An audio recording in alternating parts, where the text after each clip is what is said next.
How to properly publish your song on Spotify. Today I'm going to show you how to properly publish your song on Spotify.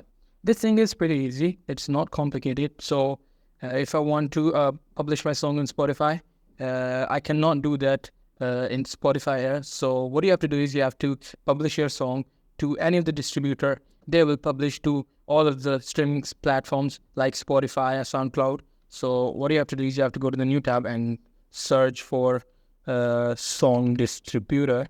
And if I'm gonna search that here, this is the website DistroKid. I'm gonna go to this website.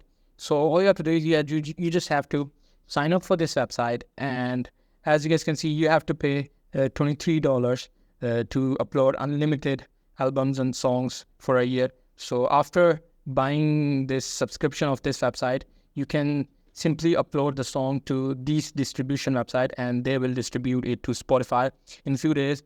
It might take 5 to 6 days, but this is just that you should wait for a month, which means you have to upload the song to this distributor a month before you want to release it to Spotify and stuff. So that's pretty much it. That's how I do it. Hope you find this very helpful.